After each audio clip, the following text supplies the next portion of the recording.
Chelsea Football Club, Arsenal, Lyon have all been offered the services of Kareem Benzema. But there's one real reason why this deal can't happen. I'm going to explain to you and debunk all the myths. Victor Osimhen, he's meant to be at AFCON. He's meant to be concentrating on Nigeria. But he's got time to be talking about his transfer in the summer. He basically confirms he's leaving. He says he knows what he's going to do. We've got the quotes for you. We'll break it down. And then Chelsea have got a backup plan just in case Armando Broja is sold. This backup plan is going to rattle people. It's going to get people annoyed, and I'm going to explain to you why I think they're doing it, even though I don't agree with it. We'll also look at Thiago Silva, confirming essentially that this is his last hurrah, and every single game that we're going to have is an exhibition to respect the greatness of the player. And finally, the Duran brand is hitting Chelsea Football Club potentially, and we get an explanation why Cassaday is back at Chelsea. It's going to be a jam-packed one, 2 days of news into one video. I hope you lot enjoy this and buckle up, hit the like button, subscribe to the channel. We're aiming for 1,000 likes.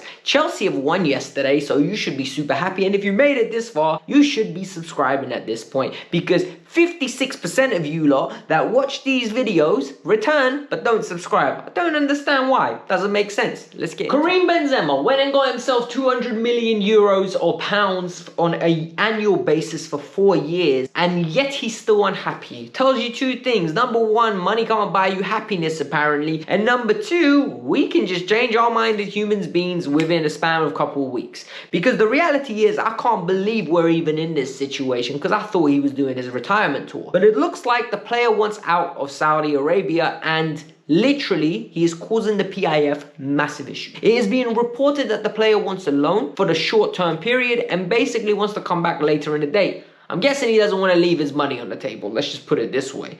But these are the concerns that he has, and they're contradictory. It doesn't make sense to me. Number one, he's not happy with the quality of the league, but at the same time, he's not happy with the quality of the construction of his squad. The PIF apparently has went as far as trying to negotiate with him. They're saying they'll even loan him on an extreme circumstance to another team in the league.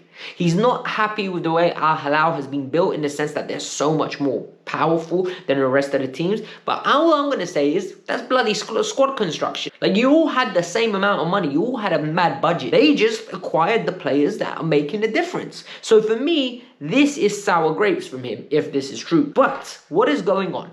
The Saudis don't want to sell. The players' camp evidently is offering him, because we're seeing reports left, right and centre, Julian Laurent, other individuals, that he's being offered to multiple clubs, including Chelsea. Chelsea, Arsenal and Lyon are the ones that we've heard. Real Madrid have rejected the option of taking him. Chelsea, I have no clue how we're going to get this done, if we would get it done. Personally, I am really torn over this. Number one, he's unhappy with the quality on his team over there. What if he comes to Chelsea and he's just unhappy with the quality of the team here? Because remember, in his head, European football is Real Madrid. European football is success. It's competing for the major honours. Bruv, we're competing for top 4. Like, is he going to be happy with that? Can he settle into the Premier League really quickly? He was a Ballon d'Or winner 2-3 years ago. And I'm not saying he's horrible a footballer at all. I think he's absolutely brilliant. I love watching him play. He's one of my favourite players of all time. But it's very difficult to lower your intensity and then raise it back up like nothing's changed. And the reality is, are the Saudis going to allow him to even leave? Because think about it in a logical way. This is their poster boy. This is their Cristiano Ronaldo that they signed to replace him. This is the face of the league. I don't care what Cristiano thinks he is.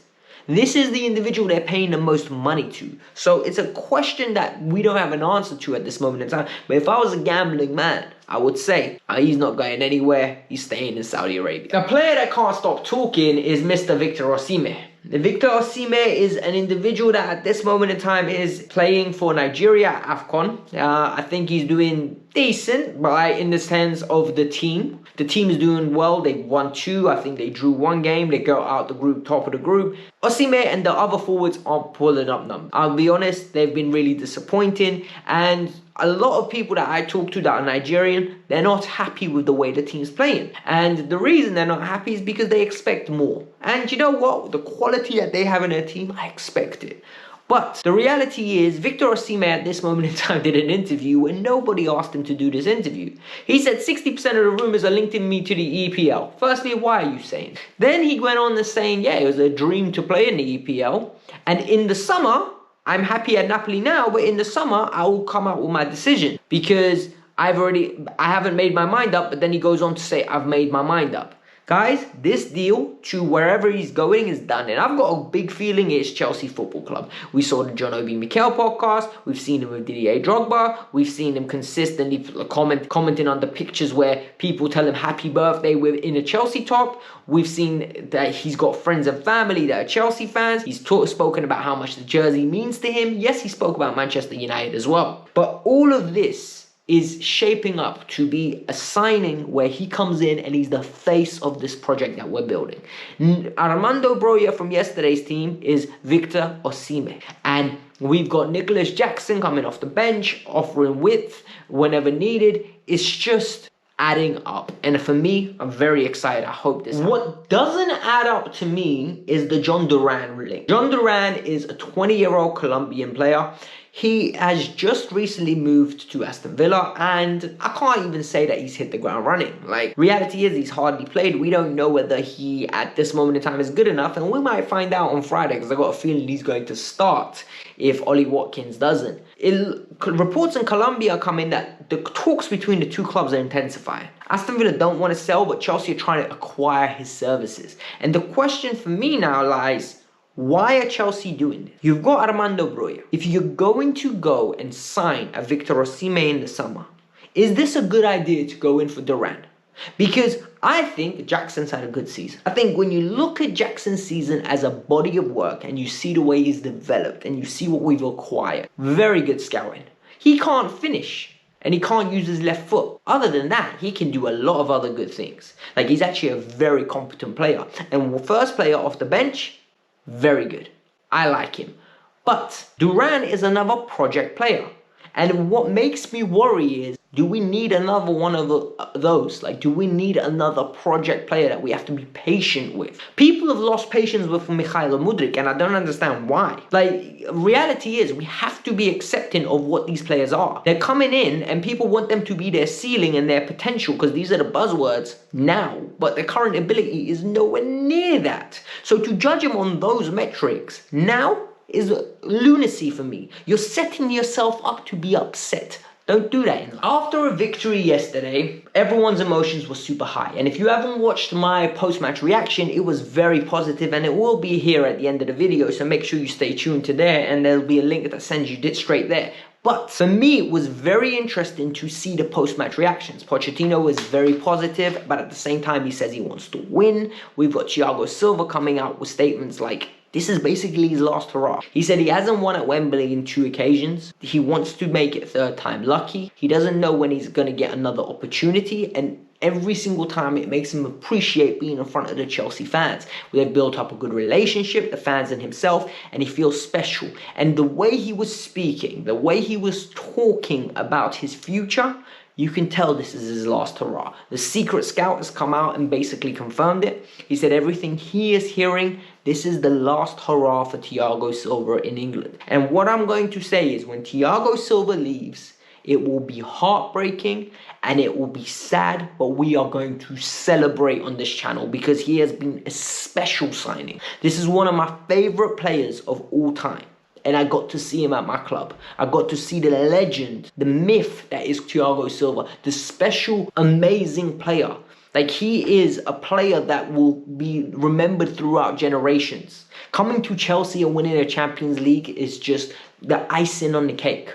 I got to see him in my club, and then I got to see him lift an amazing trophy. So for me, knowing that he's leaving, it's going to make these final games even more important. We can't let Uncle Thiago go without giving him a proper send-off. A Carling Cup, hopefully, and hopefully an FA Cup with a top 4 finish. I know I'm asking for a lot, but we can do it. It looks like Chelsea Football Club are in negotiations with the Jordan brand. So Jordan brand, the Nike, have decided to leave Paris Saint-Germain. And this makes sense for me, right? The reason they were with PSG was because PSG at that one moment in time had 3 global superstars, right? We're not even going to talk about the Verrattis or Ramoses of the world or Marquinhos because they're football stars. And Ramos maybe exceeds the whole level in Spain and maybe Latin America and maybe in some areas of Europe, but he doesn't do what Mbappe, Neymar and Messi.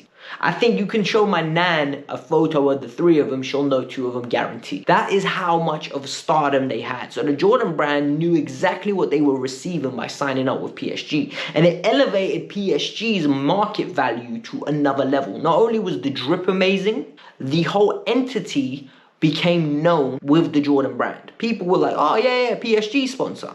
Or Jordan, yeah, PSG wears their clothes. Now it looks like Jordan is looking for a London ambassador. And at this moment in time, the Nike kit, apparently they're in talks with Spurs and they're in talks with Chelsea Football Club. Chelsea are 50 times better than Spurs. Come to us, because the reality is 2-time Champions League winners, multiple-time Premier League winners, multiple cup winners. In the last 23 years, we've made the most domestic cup finals in the UK. We have won so many Champions Leagues. We have won Europa Leagues. We have won Premier Leagues. The entity, the brand, London. Yeah, West London, guys. SW6. You need to respect us and sign up with us. The drip's so sick. You lot always tell me you never invest into the club because you don't wear the jerseys and stuff. I will start buying jerseys if we got the Jordan hoodies and stuff. Are you bad? Do you know how sick they'll look? My whole gym attire will change. I can't lie to you. I'll be so gassed. The final story, and it's a quick recap regarding Enzo Mascara. Enzo Mascara is the manager. I think I butchered his name as well. Yo, I need to stop butchering people's names. He's the Leicester City manager. And he was talking about Cesare Cassaday moving back to Chelsea. He basically said they terminated the loan. We had no say. We don't know what happened, but they decided they wanted their player back and there's nothing we could do because he's their property. And the reality is, it's as simple as this. This might explain why Chelsea have done it. Chelsea understand that Leslie Ogochukwu and Romeo Lavia are currently going to be out for a considerable period of time. They might not communicate with us. However, they are nowhere near the first team and this is a shame. So we need cover. It looks like Andre Santos is currently playing for Brazil and he started yesterday, so he's getting some regular minutes over there for the pre-Olympics. However, Cesar Cassaday is back with the first team training. It's a shame that he couldn't play yesterday, and it's a shame that he can't play on Friday because he already played in the FA Cup, so he's cup-tied. However, this would have been a good opportunity, so I really want to see what happens. We know we're keeping him. Like, there is no second loan. He's going to stay. Like, we need cover in that position. Like, I was looking at the squad. Literally, what we have fit right now is Enzo, Caicedo, Gallagher, Carney. That's it. We need more depth. Like, we genuinely need more talent in that position. That's my personal opinion. I hope you lot enjoyed today's video. I know it's a late one, but I promise you it's a great one in the words Matisse. Hit the like button, subscribe to the channel. Like I said, if you want to go watch the post-match review yesterday, it is right here. It is amazing because I was proud and passionate, bruv. We scored 6. So hit the like button. Peace out. I'm out. Have a lovely day.